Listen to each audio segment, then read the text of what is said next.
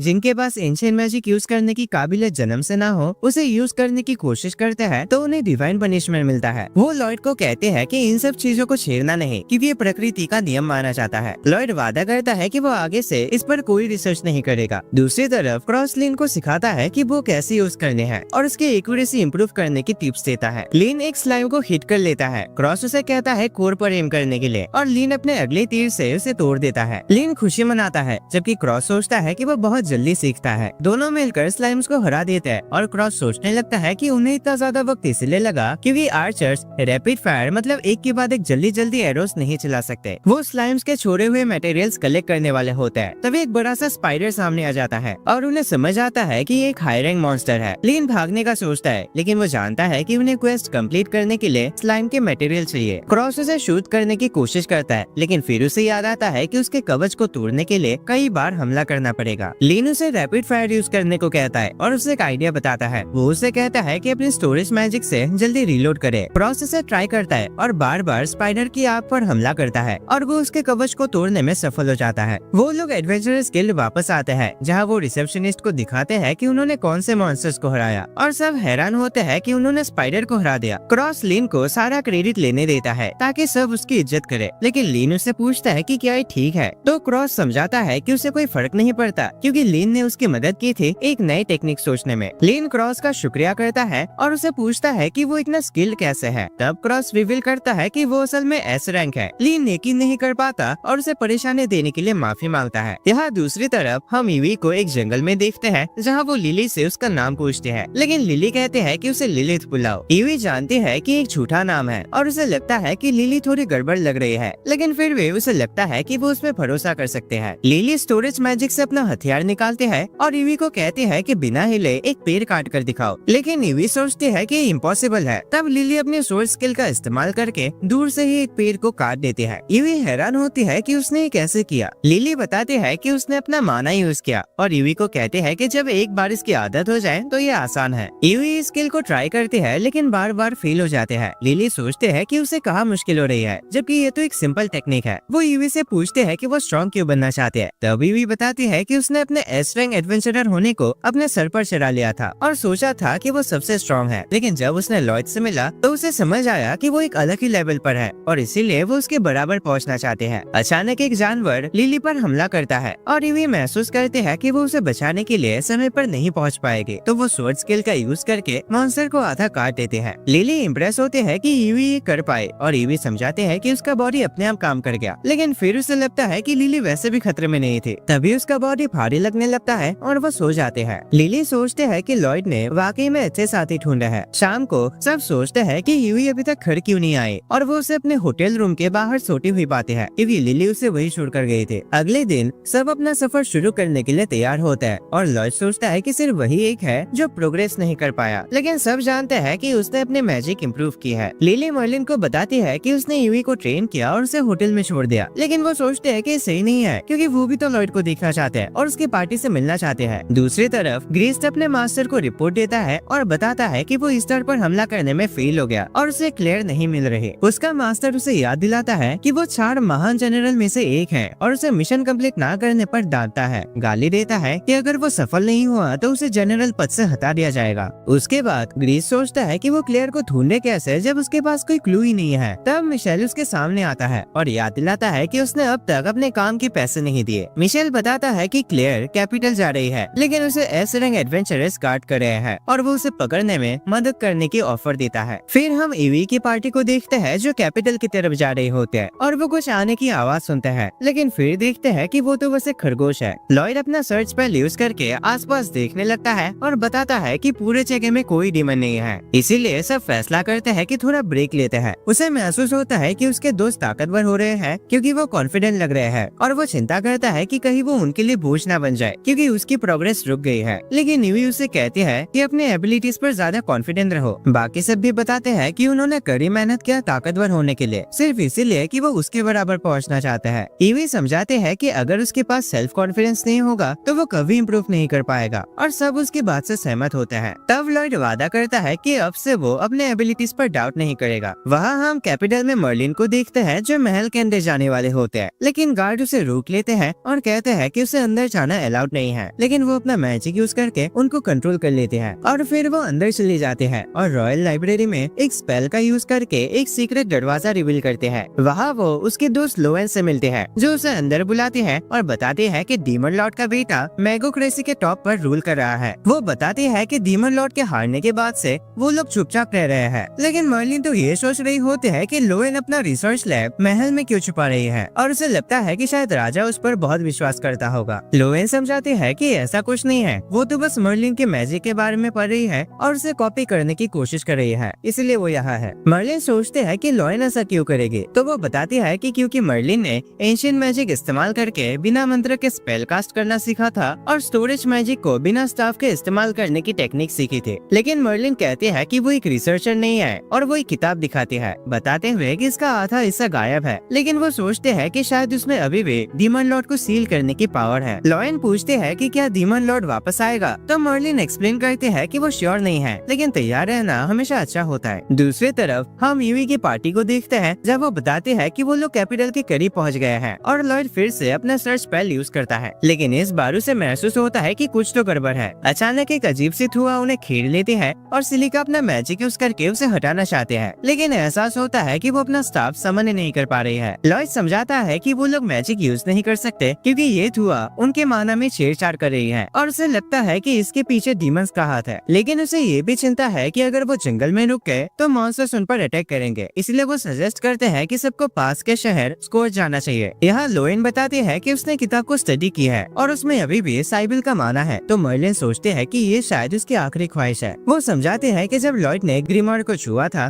तब उसे एहसास हुआ कि वो उसके साथ कॉम्पेटिबल है और वो सोचते हैं कि उसमें चूजन वन बनने की हुनर है, बिल्कुल उसके और साइबिल की तरह। लोएन ये भी बताती है कि उसे भी चूजन वन बनने के लिए बहुत लंबा रास्ता तय करना है, लेकिन मर्लिन रिवील करती है कि उसने लॉयड को साइबिल से भी ज्यादा ताकतवर बनाना चाहा, इसीलिए उसे बहुत मुश्किल काम दिए। लेकिन अब उसे लगता है कि लॉयड इसीलिए चला गया क्योंकि उसने कभी उसकी फीलिंग्स को समझा ही नहीं। अब उसे पता है कि वो क्लेयर को एस्कॉर्ट करके कैपिटल ला रही है। लोएन पूछते हैं कि क्या वो उससे मिलना चाहते हैं, तो मर्लिन मानते हैं कि वो उसे मिस करते हैं क्योंकि इतने लंबे समय तक वो उससे कभी अलग नहीं रहे। दूसरी तरफ लॉयड सिलिका का माना इनहेंस करता है जिससे वो अपना स्टाफ समन कर पाते हैं और वो अपना मैजिक यूज करके धुएं को उड़ा देते हैं। तब उन्हें एहसास होता है कि वो ऑलरेडी शहर के अंदर है, लेकिन वहाँ उन्हें ग्रिस्ट अपने आदमियों के साथ मिलता है। वो कहता है कि सब कुछ प्लान के हिसाब से हो रहा है। क्लेयर उसे पहचान लेती है कि यही वो आदमी है जिसने उसे कभी बंदी बनाया था और ग्रिस्ट कहता है कि अभी भी उन्हें क्लेयर की जरूरत है, इसलिए उसे वापस ले जाना होगा। लॉयड अपने दोस्तों को बफ करता है और सब लड़ाई के लिए रेडी होते हैं जब डीमंस अपने स्टाफ निकाल लेते हैं। यूई अपने तलवार से उन पे अटैक करती है, सिलिका फायरबॉल से ब्लास्ट करते हैं और क्रॉस अपने रैपिड फायर टेक्निक से उन्हें शूट करता है, लेकिन उसे जल्दी ही समझ आता है कि ग्रिस्ट पर उसके तीर काम नहीं कर रहे। ग्रिस्ट सीधा क्लेयर पर हमला करता है, लेकिन दागस अपने शील्ड से उसकी रक्षा करता है। यूई पीछे से ग्रिस्ट पर वार करते हैं, लेकिन उसकी तलवार उसे लगने से पहले ही रुक जाती है और लॉयड समझ आता है कि वो माना कवच पहना हुआ है। ग्रिस्ट भी तुरंत पहचान लेता है कि लॉयड ही इस तरह का हीरो है और वो उस पर अटैक करने के लिए रेडी हो जाता है। सिलिका तुरंत अपना बर्स्ट स्पेल यूज करते हैं और ग्रिस्ट अचानक गायब हो जाता है। लॉयड और उसके दोस्त समझ जाते हैं कि वो उनके पीछे आ गया है और डीमंस उन्हें घेर लेते हैं। तभी जमीन से बर्फ उठकर ग्रिस्ट और उसके आदमियों को फ्रीज कर देते हैं। एक बीस्ट ह्यूमन आता है और कहता है कि वो क्लेयर को उनके हवाले नहीं करेगा। इसी दौरान मिशेल दूर से देख रहा होता है और सोचता है कि वो धुएं को और तेज कर दे, लेकिन विलियम पीछे से आता है और कहता है कि वो ये धुआं खत्म करने के लिए यहाँ है। दोनों लड़ने के लिए तैयार हो जाते हैं। मिशेल विंड स्पेल से अटैक करता है, लेकिन विलियम तुरंत उसके पीछे आ जाता है और कहता है कि वो उसके छोटे मोटे ट्रिक्स देख सकता है। मिशेल नोटिस करता है कि विलियम ने एक पोशन यूज करके उसके स्पेल को काउंटर किया और विलियम मान लेता है कि वो एक अल्केमिस्ट है। तब मिशेल सोचता है कि शायद यही वो इंसान है जिसके बारे में सब बात कर रहे हैं। बेस्ट ह्यूमन लॉयड और उसके दोस्तों के पास आता है और क्लेयर उसे पहचान लेते हैं। वो उसका बचपन का दोस्त थेरियन है जो आइस क्रिस्टल हीरो के नाम से जाना जाता है। थेरियन कहता है कि वो उन पर विश्वास नहीं करता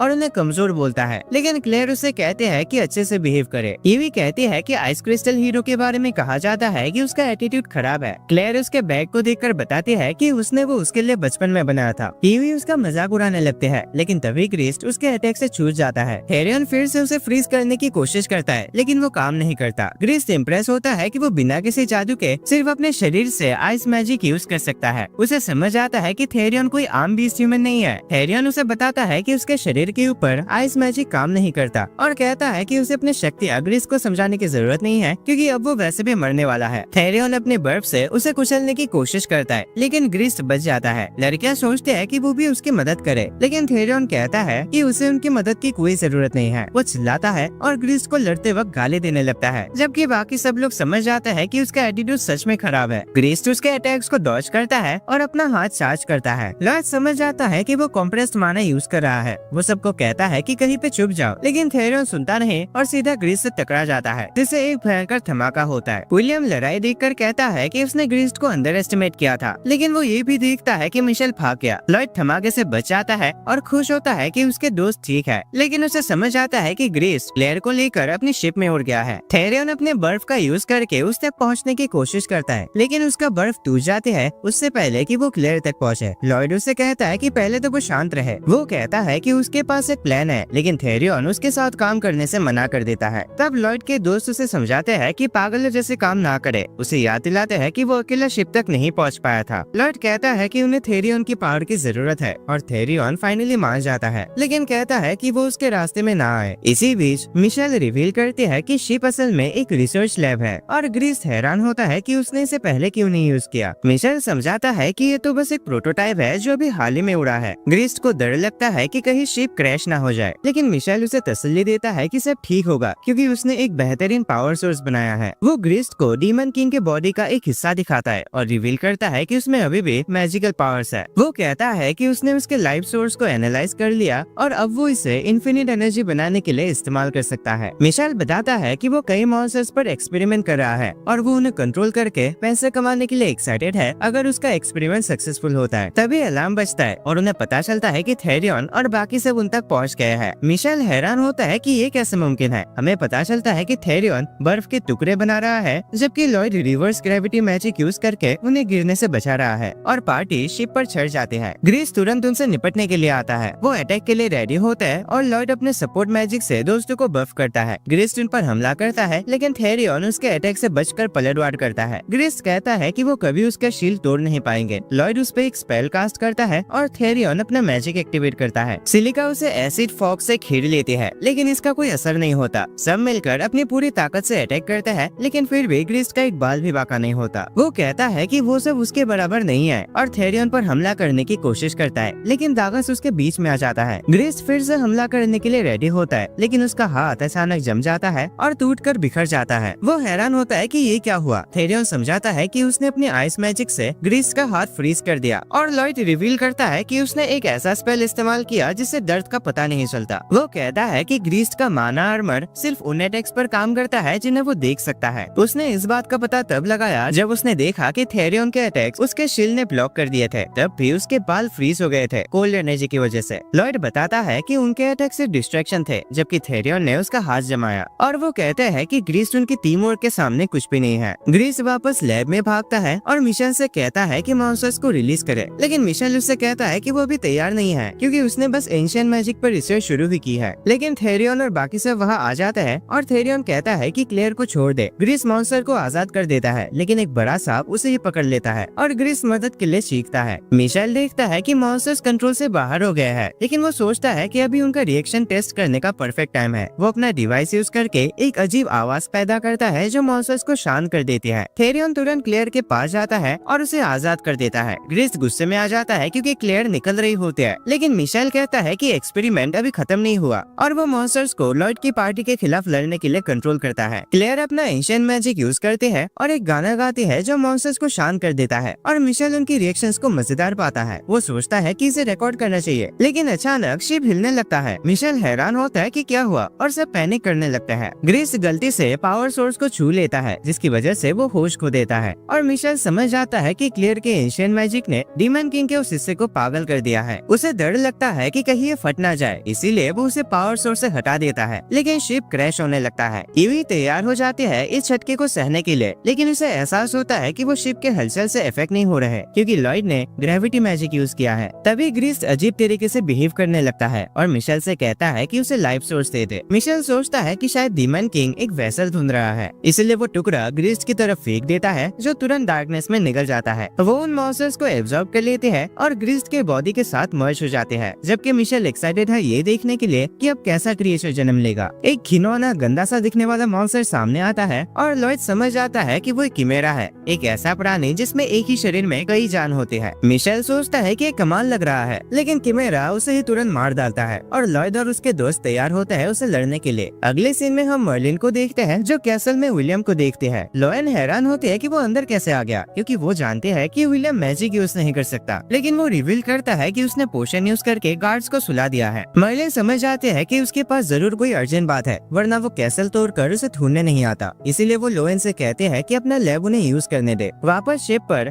लॉयड अपना सपोर्ट मैजिक यूज करके दागस को बफ करता है जो किमेरा के हमलों को रोकता है लेकिन वो कहता है कि वो ज्यादा देर तक होल्ड नहीं कर पाएगा और सब महसूस करते हैं कि शिप नीचे गिर रहा है। किमेरा एग्जिट को ब्लॉक कर देता है और थेरियन उससे लड़ने के लिए तैयार होता है लेकिन क्लेयर उसे रोक लेती है क्योंकि वो नहीं चाहती कि मॉन्स्टर्स को चोट लगे। ईवी और क्रॉस किमेरा पर अटैक करते हैं लेकिन वो अपने विंड और फ्लेम से अपना बचाव करता है और जब शिप जमीन से टकराने वाला होता है तब भी सब लैब के अंदर फंसे हुए होते हैं और लॉयड परेशान होता है कि शायद वो जिंदा बाहर नहीं निकल पाए। सिलिका अपने विंड मैजिक से किमेरा पर ब्लास्ट करने की कोशिश करते हैं लेकिन किमेरा उसे आसानी से रोक देता है। सब सोचता है कि अब क्या करना चाहिए। लॉयड को एक आइडिया आता है और वो सबको कहता है कि एक साइड पर खड़े हो जाओ। जैसे ही वो अपना ग्रेविटी मैजिक कैंसिल करता है शिप बैलेंस खो देता है और किमेरा एक तरफ फिसल जाता है। सब उस मौके का फायदा उठाकर बाहर निकल जाता है लेकिन किमेरा किमेरा उनके पीछे भागता है और एक अटैक चार्ज करता है। इस वजह से सब शिप से कूद जाते हैं। थेरियन अपने बर्फ से एक प्लेटफॉर्म बनाता है और सिलिका लॉयड से अपनी मैजिक बफ करवाते हैं, जिसकी वजह से वो गिरते वक्त उनकी स्पीड स्लो करके उन्हें जमीन पर आराम से लैंड करवा देती है। लॉयड उसकी तारीफ करता है कि उसने सबको बचा लिया, लेकिन सिलिका उसे ही थैंक्स कहती है। लॉयड कहता है कि उसने ज्यादा कुछ नहीं किया क्योंकि उसने सिर्फ अपना एन्शेंटमेंट मैजिक कास्ट किया था, लेकिन सबको ये हमेशा फनी लगता है कि वो ऐसे ही सोचता है। थेरियन सोचता है कि वो हमेशा अकेले लड़ता आया है और उसे लगता था कि ग्रुप में रहना कमजोर लोगों के लिए होता है, लेकिन लॉयड और बाकी सबको देखकर उसके सोचने का नजरिया बदलने लगता है। शिप नीचे क्रैश हो जाता है और एक बड़ा धमाका होता है। क्लेयर को मॉन्स्टर के लिए बुरा लगता है, लेकिन अचानक वो आग से निकल आता है और पहले से भी ज्यादा पावरफुल लगता है। तब लॉयड सबको कहता है कि जंगल की तरफ भागो। तभी हम देखते हैं कि मर्लिन और विलियम अचानक आ जाते हैं और वो अपना सर्च मैजिक यूज करके लॉयड को ढूंढने लगते हैं। सब सोचते हैं कि किमेरा इतना स्ट्रॉन्ग कैसे हो गया, और लॉयड को मिशेल की बात याद आती है कि उसने क्लेयर के एंशिएंट मैजिक के साथ मर्ज करके डीमन किंग की शक्तियां जगा दी थी। किमेरा उन्हें ढूंढता रहता है और यूवी सोचते हैं कि शायद वो क्लेयर के पीछे है, क्योंकि ग्रीस्ट उसका हिस्सा था और वो उसके पीछे ही था। थेरियन कहता है कि शायद उन्हें उसे मारना पड़ेगा, लेकिन क्लेयर के रिएक्शन को देखकर सिलिका सोचते हैं कि क्या मॉन्स्टर को बचाने का कोई तरीका है। लॉयड सलाह देता है कि क्लेयर को फिर से गाना गाने दो ताकि इसकी ख्वाहिश सीधा मॉन्स्टर्स के लाइफ सोर्स में पहुंच सके। सब हैरान होते हैं कि वो क्या कह रहा है, लेकिन वो कहता है कि अगर वो क्लेयर की पावर को बढ़ा दे तो शायद मॉन्स्टर्स नॉर्मल हो जाए। क्लेयर इस प्लान से सहमत होती है और जैसे वो ट्राई करने वाले होते हैं, मर्लिन अचानक उन्हें रोक देते हैं। वो लॉयड से कहते हैं कि एंशिएंट मैजिक के साथ मत खेलो, ये खतरनाक है, लेकिन लॉयड कहता है कि अगर वो क्लेयर के साथ मिलकर करे तो ये काम करेगा। मर्लिन उसे याद दिलाती है कि ओवर कॉन्फिडेंट मत हो, लेकिन लॉयड कहता है कि उसने सोचा है और अपने दोस्तों की वजह से समझा है कि वो क्या कर सकता है। सबको किमेरा से लड़ना पड़ रहा था और मर्लिन उम्मीद करते हैं कि क्योंकि लॉयड सिर्फ क्लेयर का मैजिक सपोर्ट कर रहा है तो किसी तरह वो भयंकर हादसा दोबारा ना हो। थेरियन किमेरा को अपने बर्फ से डिस्ट्रैक्ट करता है और लॉयड इस पे जंप करके क्लेयर को सिग्नल देता है। तब क्लेयर अपना गाना शुरू करते हैं। लॉयड उसके मैजिक की ताकत को बढ़ाता है और ये काम करना शुरू कर देता है। मॉन्स्टर्स किमेरा की बॉडी से अलग हो जाते हैं, लेकिन अचानक लॉयड के ऊपर एक काला वर्ड खुल जाता है और वो उसमें खींच लिया जाता है। वो खुद को एक सफेद जगह में पाता है और सोचता है कि ये क्या हो रहा है। एक आवाज उसे बताती है कि उसका शरीर और आत्मा अलग हो रहे हैं। लॉयड सोचता है कि क्या ये एंशिएंट मैजिक की वजह से हो रहा है। बाहर बाकी लोग भी उस आवाज को सुनते हैं जो कहता है कि एंशिएंट मैजिक पुराने इंसानों का था जिनके पास बहुत हाई लेवल दिमाग था। वो लोग दुनिया के मैजिक को अपने मर्जी से बदल सकते थे और मर्लिन समझ जाती है कि ये आवाज साइबिल की है। साइबिल बताता है कि पुराने लोगों की वो काबिलियत आखिरकार ऐसा मैजिक पैदा कर दिया था जो जिंदगी और मौत के फ्लो को छेड़छाड़ कर सकता था, लेकिन ऐसी ताकत ने दुनिया को अफरा तफरी में डाल दिया और उनकी बर्बादी का कारण बना। वो अपने ही ताकत से डर गए थे, इसलिए उन्होंने वादा किया कि इस ताकत का उपयोग कभी नहीं होगा। लेकिन उन्होंने ये भी सोचा था कि शायद फ्यूचर में इसकी जरूरत पड़े, तो उन्होंने एक ऐसा व्यक्ति बनाया जो एंशिएंट मैजिक को अपने अंदर रख सके ताकि कोई और इस ताकत को पाने की कोशिश ना करे, क्योंकि ये शक्ति किसी को विरासत में ही मिल सकती है। उन्होंने एक स्पेल भी डाला जो किसी भी इंसान को तबाह कर देते जो बिना इस नियम को फॉलो करे एंशिएंट मैजिक का इस्तेमाल करता। लॉयड याद करता है कि कोई तो था जिसने पहले इसे यूज किया था। तब साइबिल बताता है कि उसने ही इसे डीमन किंग के खिलाफ अपनी लड़ाई में यूज किया था। उन्होंने डीमन किंग को हरा दिया था, लेकिन जब उनका ध्यान हटा, डीमन किंग ने मौका लेकर खुद को तबाह कर दिया और सबको मार दिया जो उसके आसपास था। तब साइबिल ने अपनी जान की कीमत पर एंशिएंट मैजिक यूज करके जिंदगी और मौत को तोड़ दिया और सबको वापस जिंदा कर दिया। वो वॉइड बंद होने लगती है, लेकिन साइबिल लॉयड को बताता है कि अभी उसके पास बाहर निकलने का एक मौका है। लॉयड अचानक अपने दोस्तों के साथ गुजरे वक्त के बारे में सोचता है। उसके दोस्तों की आवाज उसे पुकारते है कि वापस आ जाओ। वो उनकी आवाजों का पीछा करता है, लेकिन वॉइड बंद होता दिखता है। सब उसे कहते हैं कि हार मत मानो और वो अचानक उनके पीछे नजर आता है। सब उसे देखकर खुश हो जाते हैं और मर्लिन साइबिल का शुक्रिया अदा करते हैं उसने जो भी किया। उसके बाद यूवी यकीन नहीं कर पाती कि लॉयड का मास्टर असल में ग्रेट सेज मर्लिन थे और सब समझ जाते हैं कि वो हमेशा अपनी तुलना उससे क्यों करता था। क्लेयर सबको शुक्रिया कहते हैं और राजा उन सबको इनाम देता है। जब सब अपने सफर के बारे में सोचता है, लोइन अचानक लॉयड की खुशबू महसूस करते हैं। वो कहते हैं कि उसका सेंट बिल्कुल मर्लिन जैसा है। वो नोटिस करते हैं कि उसका मैजिक कंट्रोल मर्लिन के लेवल का है और सब उसे देखकर हैरान होते हैं। वो लॉयड से पूछते हैं कि क्या वो उसके साथ वापस आएगा। सब परेशान हो जाते हैं, लेकिन लॉयड कहता है कि वो अपने पार्टी के साथ रहना चाहता है। लोइन कहते हैं कि वो बिल्कुल मर्लिन जैसा है, लेकिन लॉयड जब अपने बीते हुए वक्त को याद करता है तो उसे नहीं लगता कि ये एक कॉम्प्लीमेंट है। फिर हम देखते हैं कि उन्हें राजा से एक बहुत बड़ा घर मिलता है। दागा सोचता है कि उन्होंने ये सब लॉयड की वजह से मैनेज कर लिया, लेकिन लॉयड अब भी सोचता है कि वो काफी अच्छा नहीं है। सबको यकीन नहीं होता कि ये पागल बच्चा अब भी ऐसा ही सोचता है, लेकिन वो समझ जाता है कि लॉयड हमेशा ऐसा ही रहेगा और सब